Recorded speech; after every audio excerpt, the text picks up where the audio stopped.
Hello, welcome to a happy little Thursday. I'm excited. Happy Surprise Thursday. Well, they kind of knew that we were going to be doing this, but Yeah.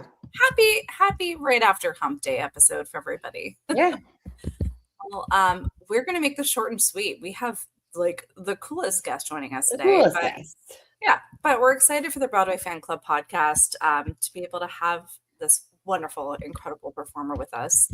So I'm just going to bring her on. Are you cool with that, Amber? Totally cool. I'm just going to do my thing. Share away. You do your thing. You share do away. thing. I'm going to like the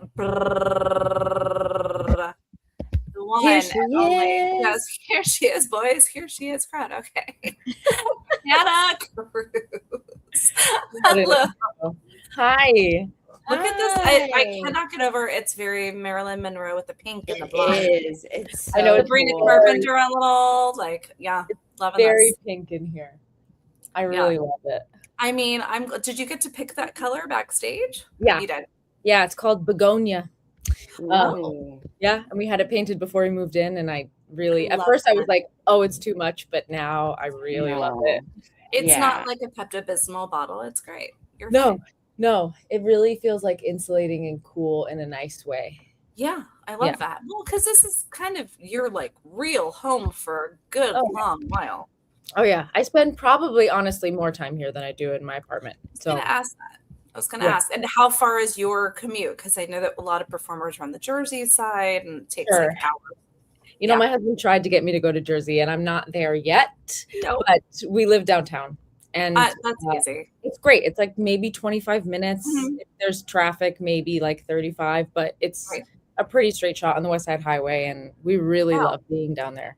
So I love that. No, that's incredible. And we're so excited to have you join us from Backstage. The Imperial Theatre to Amber and I it's a very important place because it was the first show that we had been part of, which was Water for Elephants. And then we created the Broadway Fan Club based off of the Water for Elephants feedback we got. So the Imperial Theatre is like our little home away from home too.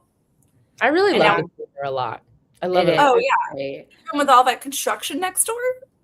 Yeah, that I could do without. But other than that, I mean, I love that it's kind of connected to the Music Box, which is where Sucks was, and then it's connected to the Rogers, which is where my husband is. So it's like it's your block. Yeah, it's my block. 46 and I 46. love your little reel you guys did. I'll see you on the other side of the board. It's of my favorite things. So cute. It's pretty cool. We got to come into work together today and like kiss each other at the stage door and say goodbye and have a good show. Now, for those that are like, how is Hannah talking to you? She's on Broadway. It's Thursday night. There's a Broadway show. What is going on? If you guys are living under a rock and are not familiar with chess at all, Hannah is starring in chess right now, and her character's role is majority present in Act 2. So we have this wonderful opportunity right now to have this quick time with Hannah. So if you don't know why we get to talk to Hannah now, go see chess, find out what is going on, and why we get to see all the craziness that goes on in that amazing show. And probably why she needs the calming begonia pink. I was just going to say, exactly. Yes, it's about to get very intense. So, well, you've played some pretty intense roles. Yeah. And it's not like you're being pigeonholed. You just pull them off flawlessly. But it's true. I mean, Great American Bitch has always been stuck in my head, sincerely. And Steph's was not on my radar, to be very honest. Yeah. It was like, okay, like I'm not really into politics. I'm not really this. I'm not really this. And then I was like, you know what? I'm going to go see it. And I was like, Amber, I'm going to go see it, even if it's like the female version of Hamilton. Like, let's just do it. I'm going to tell you, I went in, I fell in love with Inez. I'm just like mind blown. You and Sheena and this incredible cast created this like beautiful story that was just like so emotionally driven, but memorable and easily palatable. Sure. Yeah. It was impressive. Because you were with that show since inception. Yep. Yeah. It changed a lot. I mean, I know a lot of people who saw it both at the Public and on Broadway have remarked that it's like one of the most changed shows they've ever seen. And even like, a lot of times when I leave a show, it like leaves my brain and I don't retain a lot of it. But I've seen some clips from the Public and it's shocking how different the show was. Like, not really thematically, but like even like in sound. Shayna at first had a lot of these vaudevillian numbers in there. Okay. Because at the time there was a lot of political cartoons making fun of the suffragists. And so she put all that in there with some real quotes from men at the time and cartoons at the time. And it was like a through line throughout the show. And then she completely threw that away and retooled. Well, there was like such a political evolution quickly at that time too. Yeah, it was really wild to be doing that show on Broadway in that year, in that election year, was something I never, ever, ever forget. And I was grateful for the community at that time, because it was nice to have a place to all come together and process everything that was happening. Yes. It was also a very intense place to be when all of that was happening. So I don't know if you know, but we not only run the Chess fan group, but we also run the Suffs fan group. Incredible. So we very much are aware of the intensity of things that were happening from the fan community. And it is still one of our most active groups. It really is. We have over 7,000 members in it right now. Wow. It's incredible. And they're just constantly going and going. And they're going to the tours and they're going and like they're like, we're wearing white to the tour for the suffragists. So like they're all talking about like, you know, what do I wear? Like, what do I dress on theme? It's amazing. Like it's really, really built a huge community. That's great to hear. I mean, I hope it even reaches more people with the Pro Shot coming out on the 8th of next month. Yes. I'm so excited for it to reach more people. I know I have a lot of like young nieces and nephews and cousins and stuff who didn't get to see it, and I'm really excited for them to experience it. So yeah, I'm grateful it's going to get that reach. And I think it's a show that can grow. It can continuously grow, and like, but it applies to so much. But you have this incredible historical figure to portray. What was your process like to get prepared for that, even from the initial iteration and then to go through the changes? Yeah. So I originally played Ruja off Broadway, and Ruja doesn't have a lot of source material to look through about her. There's not a ton written on her. I did manage to find some things and excerpts in essays and such that talked about her. I also read the plays that she performed in on Broadway when she eventually became an actress, which I just think is so cool. And so I already had like that knowledge with her. I had read Jails for Freedom. And then when Inez came around for the Broadway run and I think I played her in the workshop and the reading and then Broadway. So I had some time to cultivate get to know her. And she has a lot more written about her. Still not like quite enough for as much of an impact as she made, I think. But there are quite a few biographies on her that I read. I also had the privilege of meeting some of her family, which was really incredible. I remember when they wrote me, it was John Milholland, who I believe was like her grandson. And he remembers her, which was cool.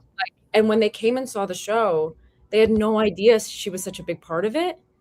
And so when the end of Act 1 happened and then they put that giant picture of her on the wall, it was actually her. They were like, I mean, that's got to be so, can you imagine? Like, I know, wow. I can't imagine, especially if you don't know what to expect when you're going into that. It's remarkable. So that was like a very special thing to experience. That's brilliant. She was such a complex and interesting and like very deeply complicated woman. So it was a pleasure to get to try and delve into her depths. It was like a very good challenge. Yeah. That's awesome. And preparation for chess must have been a little bit different. Yes. Very, very different. I like to see source material. So I went to the Lincoln Center Library and I watched the 1988 Broadway production. Yes. And chess is a very controversial show production wise. I mean, Hannah does all the controversial shows because it works. It's true. It's true. We love Like people either like love or hate or understand or don't understand or want it more complicated or simplified. Like there is just like no pleasing everyone when it comes to the world of chess. No, and that's that's art, right? You're not gonna, right, of course. Right. It's different things are gonna hit. I personally thought that this adaptation was brilliant. I thought it was told in a way that was so. Amber's a little bit of a fangirl, and we love it. Like just so well. The story was just carried so well through, and it was just so easy to, like I said, understand and take it all in and just process, and it made sense from beginning to end. It was fantastic. And congratulations to Ramon, who made his debut, I think, the other day, Tuesday? Was it Tuesday? Yeah, Tuesday. Tuesday, yeah. Is he still on? Yeah, he's doing it again tonight. Amazing. He's amazing. He's amazing. Yeah. No, sorry. What were you going to say? Oh, no, you're okay. So you were saying that you watched the original. Oh, yes. I watched the original at Lincoln Center. And I was, at that time, I don't think we were in rehearsals yet. But from what I had seen about the scenes that I had read, and I think they had sent me a script at that point and I had read through it, it was a completely different show. And so I was like, this really give me a ton, because the Svetlana that I was seeing was like portrayed in a very different way than what I was taking off the page. And what I knew Michael Mayer wanted. But I also read, I think I have the original libretto in my room. I read the libretto of the original book, and there's a great documentary called Waiting in the Wings, I believe, that's on YouTube about bringing it from London to Broadway and the Trevor Nunn of it all and all. It's really, really fascinating. But I was excited about this because even though it's a revival and I love revivals, I knew it was going to be basically like making a new musical, and I knew that my song was new. Right. And so it was going to be all the things that I love to do, which is like creating something brand new and birthing something. And while all under this incredible existing score that like legitimately I never, ever, ever get sick of listening to. And that's not true for me for almost anything else. I love the score so much. It's beautiful and so well sung. Like everyone's voice is just like so. We literally have powerful. Our group members have said that they will riot if Nicholas Christopher doesn't get the Tony nom. I mean, I'll riot right along with you. I agree. Yeah. It's what he's doing is insane. I really think he's insane. Yeah. Someone I know was at the show like last week or something and said like he like held out a note for like at bare minimum like 25 seconds. I was like, I can't even handle him. He's like belting like his heart out night after night. Yeah.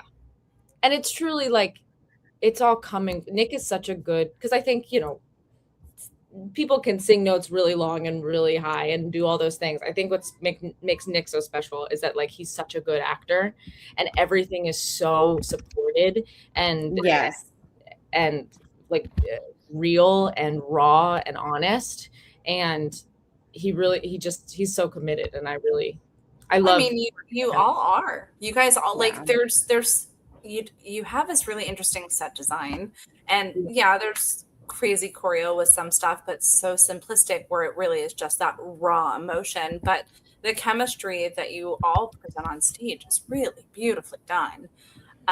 I can't imagine, like, I'm not a performer. I can MC, sure, but I'm more of like a tech girl on the backside.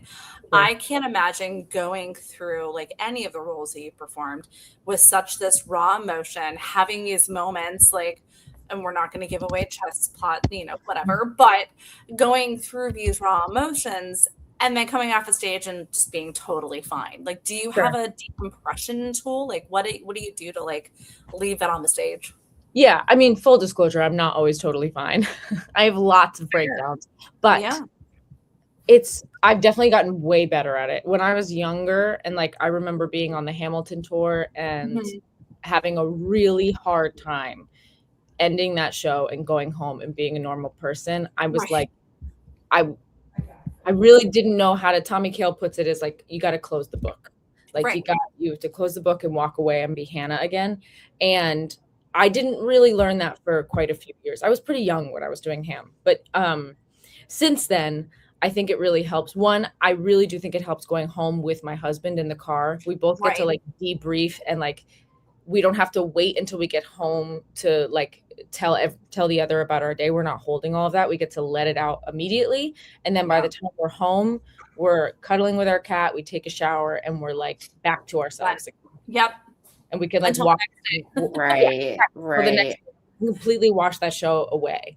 But I find that like doing a little bit of a dump at the end of the night, like being like, this is what happened in our show today, and this frustrated me, this moment was great, and then you can just let it go. Yep. So and that's helpful. I think it's important to have a support system. Like that's always like Amber and I are each other's like brain dump stations. Like, okay, how is this? Blah, blah, blah, blah, blah, blah. And when you have that supportive like system in your life, it's great. Yeah, but it's essential for sure. It's essential. And I didn't have that on Hamilton because Edward and I weren't together yet. So some nights we would like talk to each other, but not every night. And it was all so bottled up, and it had nowhere to go. It was saving its space for now. So now you can all of it. Yeah. But yeah, no, I absolutely love it. And then you just wrapped something even a little bit more unique with Netflix. Do you want to talk about Merrily? Yeah, I mean, wrapped is we wrapped a section. Yeah, yes. But we are filming. Go on. You can. It's hard to describe. I think you're going to be the most perfect person to describe this. It's so it's a Merrily We Roll Along movie directed by Richard Linklater that we are shooting for the next 15 years. I think we're going to wrap like 2 decades. Yeah. Right. It's a commitment. Yeah. I mean, it is and it isn't. Job security. Yeah, right. Every 2 years, I got a week of work. But it's, they filmed 3 sections. I filmed 1 out of the 3. We'll film another section this coming December, which I'm very excited about. It's an incredible thing to get to be a part of. It's hard to even like conceptualize and really understand it now when I think the big 3 kind of understand more because they've been through 3 sections already, but I've only been through 1. So it's like this short film I made last 2 Decembers ago. Right. So for those that don't know, they're spending 15 years or so following the characters and chronologically, and it's as you guys naturally age. And it's following this. So I know that there was one movie, I think it was something about the boys. They did that. Boyhood. Boyhood, thank you. They did it for several years, but this is, I think, even a bigger undertaking. It is. Yeah. I think which is incredible. Yeah, it's going to be a very emotional thing to watch, I think, because Merrily is seen backwards, and so we'll see each other. Right. We'll start the movie and see ourselves very recently, and then by the end of the movie, we'll see ourselves at our youngest, and I just think that's going to be a very emotional thing to experience. Yeah, absolutely. For sure. All the life that's going to happen for all of us between now and then is something we can't even understand. Right. And so it's super heady. I'm very excited about it. I'm playing Gussie, and I think she's such a badass role.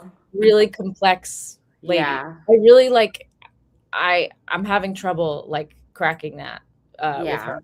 She's fascinating, and I find it interesting that like as I live my life, I'm a little bit like in her coattails. Like when we film next, she'll be on her 5th Broadway show, and I'm on my 2nd, and so I'm like kind of understanding what this all feels like, and it's just very interesting. I'm excited to keep learning. You're gonna get to know her very intimately, though. So yeah, very. Oh, yeah. I can't wait for that big number from you. Same. And I know that I don't want to push time because you do have to actually get on stage. But you are doing something really cool, talking about, really getting to know somebody. Amplified 2026 is coming up on Monday. For those that don't know, it's Maestro Music's annual benefit concert. You might be co-hosting this thing, huh? I am. I've never co-hosted. On your one night off, right? Yeah, I mean, I don't think I have a day off until like mid-May, but that's fine. I texted my friend Michael Yuri, who is really good at hosting, and so he's been giving me some tips because I've never done this before, but I'm grateful that I'm doing it with Betsy Wolfe. I love her. Love Betsy. Oh, And she is just as delightful as you are. Yeah. oh, she's the best. It's so funny. Another Instagram reel queen. She is a queen. She is. I played her part in Bullets Over Broadway on the Non-Ec tour. So I like wore all her costumes, and I was like I love Betsy. I'm so excited to get to like actually work together and like riff and have fun. Yeah. And we're honoring Shayna, which I think is like pretty amazing. Who better? Yeah. So it's going to be, I'm looking at the performances. Alex Newell will be there. Our friends, the Rescues, are going to be there. Oh my God, what an incredible night. I can't wait to see more. It's at City Winery, New York City, off of 11th Ave. I believe there's still availability for tickets. I will do some more research and we'll put that up on the website as well. Oh, and Jill Lynn Hansen says, love you, Hannah. Chess, amazing for you. And we're waiting for our comments as our fans are coming through. We love that. And William says, hello from Indiana. Hi from Indiana. Hello, Indiana. I actually have a question since, you do spend so much time in this lovely begonia pink palace. Are you one of the door open dressing room folks, or are you a door closed dressing room person? I have a weird thing where I hate when people knock and then don't hear me when I say come in because I don't say it. Yeah. If I say it more than twice, I'm already annoyed. So yeah. And I know these doors are thick. So usually I'll keep my door open a crack and also we're the best floor. We all say it. It's me, Bryce Pinkham, and Nick Christopher. Oh, you're in trouble. Yeah. Have the best time and we're always laughing. But we also know when to give each other space. So it's like it's a great dynamic. Yeah. We also are like in love with our dresser, Marissa. So it's just like good vibes over here, which I really like. So I usually keep my door open a crack because I like when people say hi to me. I love that. And I remember with Water for Elephants, because the dressing rooms, everybody's window is essentially right over the stage door. Yeah. So I remember during no, we're not stage dooring things, but do you ever get a chance to peek down and see how crazy the stage door is? Is that because I don't, personally, I don't stage door, but my husband does because he loves it and it gives him energy. And so I'm I love that for him. And so sometimes when we have a 3:00 show and he has a 1:00 show, it works out. So right before I go on stage, he's signing autographs. So I peek my head out and I say hi. And also on 2 show days, our show is a little bit later than theirs. So I can say, and I'll poke my head out and he'll tell everybody to say hi to me. And it's cute. The relationship you guys have is just disgustingly sweet and adorable. I know, it's gross. It's so gross. I'm sorry. It's aspirational. And Amber and I always talk about stage door too, because you have some people, and we make sure our members, we really drill it into them. Stage door is a privilege, not a right. People are not required to come out. They're not required to take pictures or sign autographs. If you do it, remember they are leaving to go home for the night. Just remember how that is. Yeah. So, but no, I mean, I think it's a good honesty thing. I know when Nick comes out, people just lose their minds. And I commend him for doing. I just think it's gotten to be so many more people. I remember when I was stage dooring back when I was a kid, it was kind of a secret. It was it was only maybe 15 to 20 people at a stage door, and it was just less populated, and now it's become such a thing. All the flippers and the autograph hounds. So it's just become kind of a different monster that I don't really feel like I have a handle on yet, and I'm just a shy person kind of, so I it's a little overwhelming. So I think it's a lot overwhelming, and I always joke, a lot of people get their business done on the golf course. I get my business done at the stage door. I never stage doored. I couldn't care less about autographs and photos. That's great. But I go to say hi to friends that were performing, or just kind of see the fans and get our members together. But I think that it's important for people to remember that, this is a privilege, not a right. Yeah. But I know we're running short on time because we want to get you ready, and you've been so gracious with your time already. Amber and I have some signature questions. So Amber, you want to go first? Yeah, absolutely. So if you were in a room with tiny itty bitty little Hannah and you could see her now, what do you think she would be most surprised by? Oh my God. The blonde. No. Yeah. She actually, I was blonde when I was a kid, so she wouldn't be surprised. I think the fact that I'm on my second original Broadway cast would make her soar.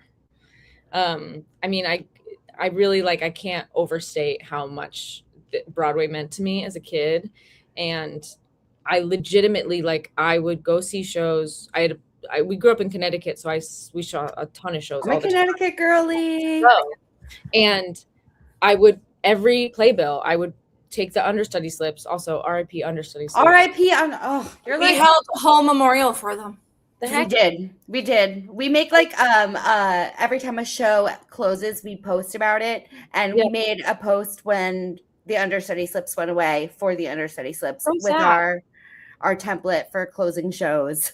I used to put them on my door to my bedroom. I had the whole door was covered in understudy slips. My whole room was covered in show posters signed, and then it was crazy because my mom, we were going through them recently, and now they're signed by like people I'm friends with, which is so crazy for my brain to comprehend. And I would also go home and I would go through the playbill and I would friend every person in the cast on Facebook, everyone. And so when I started coming up in the business, I'd be like, how do I know this person? Oh, I don't know them. I just had random friend request. I was just such a fan. So I think knowing that I'm like a part of the community now would blow my little girl brain. I love that. I love that for little Hannah. Me too. I mean, I think it still blows Amber in our brains when we're like hanging out with somebody. We're like, I literally saw you on stage like 15 years ago and I listened to you sing, but like we're friends now, so I don't know how to feel about it. I mean, Michelle, are you kidding me?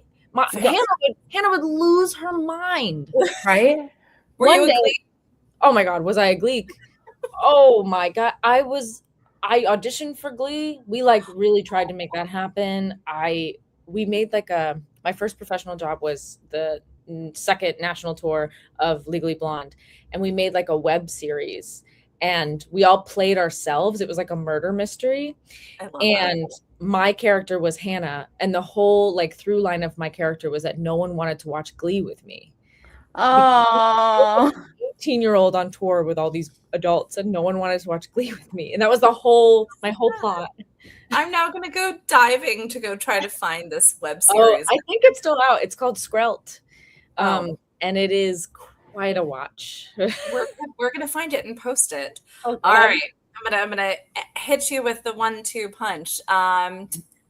Is there a question you've always wanted to be asked but have not had the opportunity to answer it? What is the answer? Oh my gosh, wait, I have to think about this. It can be anything. I think I don't know if it's like a specific question, but I always really like being asked about like process and craft. I think that's like really interesting stuff to delve into. And I like talking about, because when I listen to podcasts, I like listening to people talk about their process. That, and like, also I've been personally like dealing with this like very negative voice in my head on stage. And Nick was actually helping me through this, one of my many mental breakdowns, as we all have doing 8 shows a week, when you're starting to go like a little cuckoo when you've done it so many times. And he sent me this great podcast with Mark Rylance. And him talking about the negative voice in his head on stage, and having like a real talk with it and saying, you can talk to me in the dressing room, you can talk to me at home, you cannot talk to me on stage. Like that I won't have, and like, and putting it in its place. So questions about like dealing with self-confidence and honestly the strain of doing 8 shows a week and trying to make it as alive and honest and actually nuanced as possible.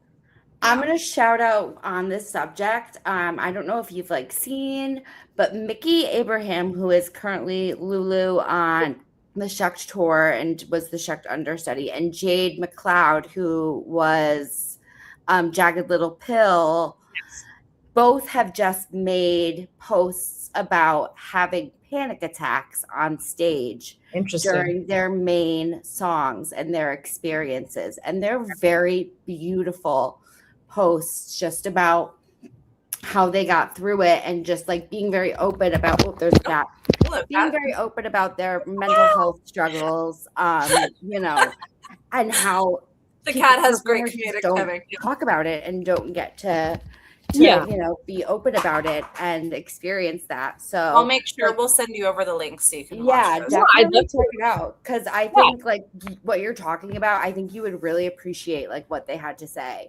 For sure. It's a very vulnerable thing what we do, and it is. Also, like, what you bring to the theater every day is going to be different. Your body chemistry, what's going on in your brain that day, what's going on how the audience is reacting, the temperature of the air conditioning, if somebody cut you off in traffic. For sure. So it's, you know, I feel very grateful that I get to do what I do, because I get paid to have a space to process, because I use theater as my processing tool for most feelings I have. And I'm grateful that I get to play roles that allow me to process very intense feelings. Because I know when I'm not working, I have a really hard time processing this stuff, because this is my outlet.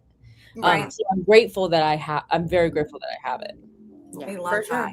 For sure. We love that. Well, thank you so much. Thanks for letting us run over a little bit over time. Yeah, of course. You have to get, you know, ready to perform in like 20 minutes. So we can't wait to hear our members post every night about the performances, everything. So just know that you have lots of our members and fans in that audience waiting to shout your name from the rooftops. Very kind. Give Ramon an extra squeeze for us tonight. I will. And the cat too. All right. The real star of the pod. Well, thank you so much, guys. If you want to follow anything that Hannah is doing, her socials are really easy. Instagram, this is Hannah Cruz. That is literally her Insta. She has some great content that goes up there. Follow her. Make sure if you are trying to support anything that she does, go see Chess. There's no reason not to go see Chess. It's true. Go see Chess. It's true. ABBA. Come on. Hannah, though. Like, let's be real here. Yeah. Nick Christopher, like, let's just, the whole cast is incredible. We're so honored to have you on our show. And I'm happy to be here. Thank you. And you're welcome back anytime you'd like to be here. And go enjoy Act 2 and sing the hell out of Svetlana. So yes. And have fun on Monday. Thank you so much, Hannah. We hope you have a good night. Thank you. Bye. Bye. Oh, I was like, oh, she's coming. She's coming right across the thing. She is getting ready to slay. Well, thank you guys for joining us on a very special episode on our Thursday night. Zoe, thank you for the invite to have Hannah on the show. We're so honored to be able to get her on here right before she goes on stage. It's always fun. We can talk to somebody backstage. If you would like to join the fan group for Chess or for Suffs and follow anything that we can promote, go to www.thebroadwayfanclub.com. Follow us on socials at the B-Way Fan Club. We appreciate you guys. Thank you for everything. And have a good weekend, right? Have a great weekend. See you next Monday, everybody. Bye-bye.